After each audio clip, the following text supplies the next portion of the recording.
샬롬, 한 주간을 마무리하는 토요일 아침입니다. 이 토요일에도 우리 주 예수 그리스도 안에서 하나님께서 베푸시는 은혜와 평강이 충만할 수 있기를 기도하고 또한 축복합니다. 함께 읽고 생각할 말씀은 누가복음 1장 34절 말씀입니다. 제가 읽어보면 마리아가 천사에게 말하되 나는 남자를 알지 못하니 어찌 이 일이 있으리이까. 아멘. 천사에게 이야기한 어찌 이 일이 있으리까라는 그 말을 가지고서 정직한 의심의 중요성에 대해서 생각해 보고자 합니다. 지난주 영상을 통해 우리는 요셉이 예수님을 자신의 삶에 받아들이는 용기를 살펴보았습니다. 요셉의 용기는 하나님의 말씀을 받아들이는 용기이며 그로 인해 요셉은 자신의 삶에 함께하는 예수 그리스도로 인해 세상의 조롱으로부터 자유로워질 수 있었습니다.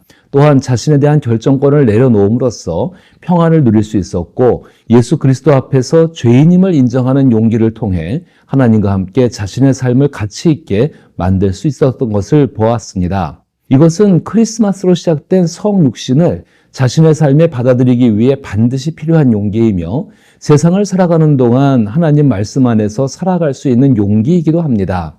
이러한 용기는 예수 그리스도께서 우리를 위해 행하신 용기 있는 행동을 바라봄으로써 매일 새로워질 수 있습니다. 그리고 매일 주일에는 마리아의 모습을 중점적으로 생각해 볼 것입니다. 개신교에서 마리아를 신성하게 여기지는 않지만 그렇다고 해서 마리아의 존재를 배척할 필요는 없습니다. 오히려 마리아는 하나님께서 주신 선물에 어떻게 반응했는지를 보여주고 있습니다. 이 점을 고려할 때 마리아는 하나님의 일에 대해 믿음으로 반응하는 그리스도인의 본보기라고 생각할 수 있습니다. 우리에게 오신 예수님은 믿을 수 있는 능력을 주시는 분이십니다. 그러나 우리는 하나님을 의심하는 본성을 가지고 있습니다. 의심하는 본성은 성경 말씀에 따라 주의 깊게 다루어져야 할 부분입니다. 그렇지 않으면 의심하는 본성은 예수님께서 주시는 믿을 수 있는 능력을 얻지 못하게 하는 큰 장벽이 될 수 있습니다. 우리는 이 장벽을 허물어야 합니다. 반면 의심하는 본성을 잘 훈련시키면 진리를 확신하며 살아갈 수 있는 능력이 될 수 있습니다. 하나님께서는 우리에게 내재된 의심의 본성에 대해 문제를 결코 제기하지 않으십니다. 그것은 하나님께서 하나님과 인간의 차이를 너무나 잘 알고 계시기 때문입니다. 인간에게 하나님은 언제나 미지의 존재입니다. 인간 중에 하나님을 가장 잘 알고 있다고 여겨지는 아담조차도 하나님께서 아담을 위해 말씀하신 선악을 알게 하는 열매를 먹지 말라는 말씀을 의심했었죠. 의심하는 본성 자체가 문제는 아닙니다. 그러나 그 본성을 이끌고 있는 자신의 의도는 문제가 됩니다. 기독교 내에서도 회의론과 의심에 대해 두 가지 상반된 견해가 존재합니다. 하나는 인간의 의심을 절대적이고 순수한 선으로 보는 관점이며 다른 하나는 이를 무조건 악으로 간주하는 입장입니다. 주로 보수적인 시각에서는 의심하지 말고 그저 믿으라고 강조합니다. 반면 자유주의적인 경향에서는 의심을 통해 합리적인 결론에 도달하라고 주장을 하고 있습니다. 그러나 성경의 관점은 놀랍게도 이 두 가지 중 어느 것도 아닙니다.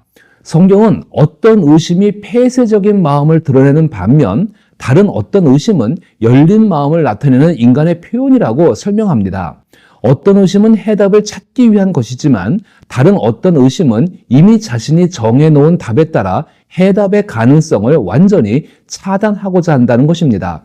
해답을 찾기 위한 열린 마음으로 의심하는 정직한 의심은 예수께서 주시는 믿을 수 있는 능력을 받아들이는데 매우 중요한 요소입니다. 마리아는 천사에게 자신이 임신하여 아들을 낳을 것인데 그 이름을 예수라 하라라는 말을 듣게 됩니다.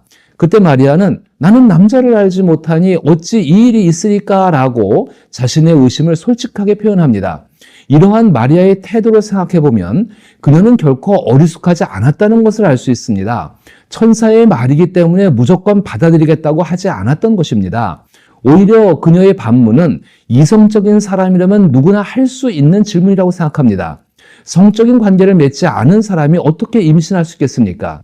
이는 그녀가 자신의 마음속에 있는 생각을 솔직하게 의심이라는 형태로 표현한 것입니다. 그것도 놀랍고 두려운 존재인 천사 앞에서 말입니다. 자, 만약 여러분이 천사의 입장이라면 마리아의 말을 어떻게 생각하시겠습니까? 천사가 마리아를 믿음이 없다고 책망하거나 무조건 믿으라고 강요하지 않았습니다. 오히려 누가복음 1장 37절에 나와 있는 대로 대저 하나님의 모든 말씀은 능하지 못함이 없느니라 라는 위대한 진리를 알려줍니다. 천사는 마리아가 하나님의 말씀을 회피하고자 하는 것이 아니라 자신의 궁금증을 해소하기 위한 것임을 잘 알고 있었기 때문입니다. 즉 마리아의 믿음은 해답을 원하는 정직한 의심입니다. 종종 우리도 의심이 들 때가 있으며 의심하는 사람을 대할 때도 있습니다. 의심에는 두 가지의 종류가 있습니다. 부정직한 의심과 정직한 의심입니다. 부정직한 의심은 교만하고 비겁하며 경멸과 게으름의 표현입니다.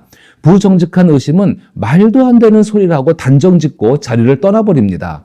불가능하다 혹은 바보 같다는 말은 논증이 아니라 억지에 불과한 것입니다. 이런 모습은 생각해야 할 수고를 그런 식으로 회피하는 것에 불과합니다. 반면 정직한 의심은 겸손함을 지니고 있습니다. 단순히 벽을 쌓는 것이 아니라 질문으로 이어지기 때문입니다. 진심으로 묻는 사람은 어느 정도 약자의 입장에 놓일 수밖에 없습니다. 사실 마리아는 질문을 통해 천사에게 정보를 요청했으며 이는 확실한 답변을 통해 자신의 관점을 바꿀 여지를 열어놓은 열린 마음을 가지고 있음을 보여줍니다. 자신이 알지 못하는 것을 알기 원하는 겸손한 마음이 동기가 된 것입니다. 이러한 겸손한 마음의 동기는 진리를 받아들이고자 하는 열린 마음과 진리에 대한 열망입니다.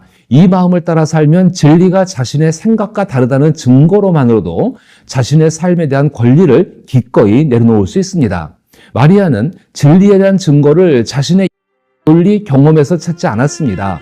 오히려 그녀는 자신에게 주어진 하나님의 말씀에 대해 진지하게 고민하고 그 말씀을 통해 답을 찾고자 했습니다. 이것이 예수께서 주시는 하나님의 말씀을 믿을 수 있는 능력을 부여받는 원동력입니다. 그리하여 마리아는 자신의 일생을 예수 그리스도께 믿고 헌신할 수 있었습니다. 인간의 의심하는 본성은 때때로 자신에게 유리한 입장을 취하거나 하나님께 헌신하기 위한 동기로 표현됩니다.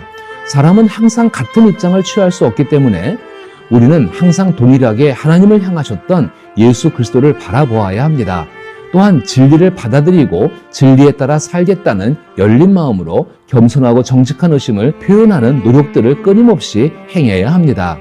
건강한 가정과 교회는 정직한 의심을 표현하는 것을 격려하며 함께 말씀을 깊이 생각하며 답을 찾아갑니다. 반면 자신의 생각을 고수하기 위한 의심을 버리고 예수께서 의심하는 도마의 태도를 고쳐주신 것처럼 함께 살아가는 사람에게도 그러한 태도를 바로 잡아 주어야 합니다. 그럴 때 하나님 말씀을 믿게 하는 능력을 예수 그리스도로부터 풍성하게 공급받을 수 있습니다. 이러한 삶을 살아가면서 믿음의 능력을 충만하게 공급받을 수 있는 가정과 교회가 되기를 축복합니다.